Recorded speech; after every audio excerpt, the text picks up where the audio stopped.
Binagyong Baguio trip. Binagyo ho kami, uwi na lang. Kapag pag-uwi na lang, binagyo tayo. Binagyong Baguio trip.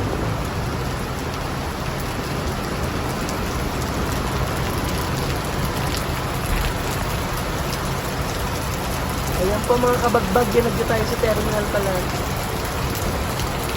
Bagyong Marcel.